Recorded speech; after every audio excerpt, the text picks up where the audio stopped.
కథాకమలం విందాం పాటిద్దాం వేదికకు పునర్స్వాగతం. మరి ఈనాటి విషయం మనందరికీ తెలిసిందే. ప్రముఖ గాయని ఆశా భోస్లే గారు తమ తుది శ్వాస తీసుకున్నారు. ఆవిడ 1933 8 సెప్టెంబర్న జననం మరియు ఆవిడ కాలం చేసింది 2026 12 ఏప్రిల్. 92 సంవత్సరాల సినీ గాయనిగా ఆవిడ లైఫ్ చాలా సక్సెస్ఫుల్గా, సక్సెస్ అంటే she was happy all through what we have seen or we could see a very happy individual to the society. So అందుకని ఆవిడ ఇక లేరు, ఆవిడ మరణం అని మనం అనుకోకూడదు. ఆవిడ ఎప్పుడూ కూడా జీవించే ఉంటారు. మరి మీడియాకు తెలిసి లేకపోతే according to the records which has been collected 38,000 పాటలు పాడారు ఆవిడ. ఇంకా రికార్డ్స్లో లేనివి ఎన్నో మనకు తెలీదు.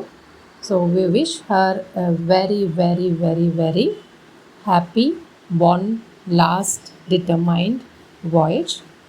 వారి కుటుంబ సభ్యులకి ఆవిడ లేని లోటు తీరాలని ఆ భగవంతుని మనం ప్రార్థిద్దాం.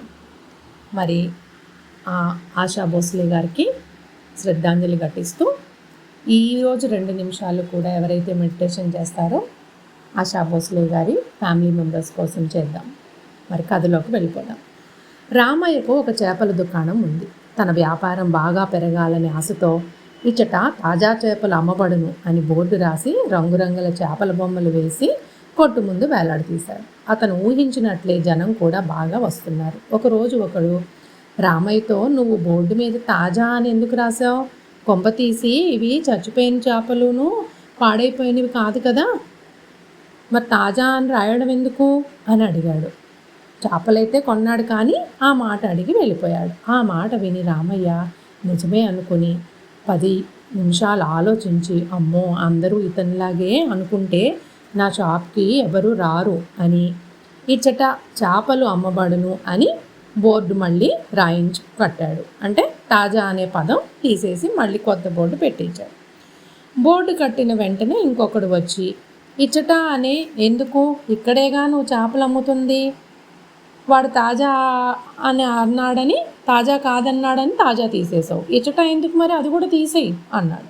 రామయ్య రెండవ మాట వినకపోతే వీడేం చెప్తాడో బయటికి వెళ్ళి మరి చేపలు కొంటానికి జనాలు వస్తారో రారో అని వాడి ముందే బోర్డు కిందకి దించి ఇచ్చట అనే పదం తీసేసి మళ్ళీ బోర్డు పైకెక్కించాడు. చేపలు అమ్మబడును అని మిగిలింది.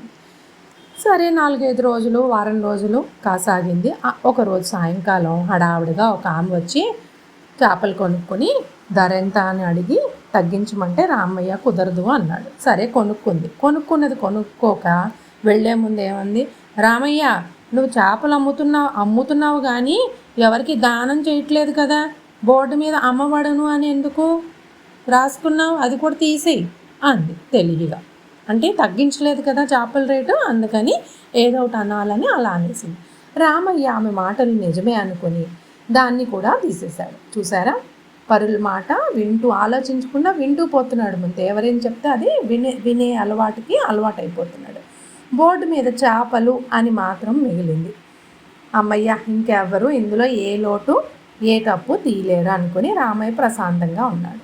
4-5 రోజుల తర్వాత దుకాణం మూసే వేళకు ఒక ముసలమ్మ వచ్చి చేపలను కొనుక్కుని బోర్డును చేపలను మార్చి చూసి, బోర్డు మీద చేపలు అని రాయటం ఎందుకు, ఒక చేపనే వేలాడి తీస్తే సరిపోతుంది కదా, నువ్వు నీ బోర్డు అంది.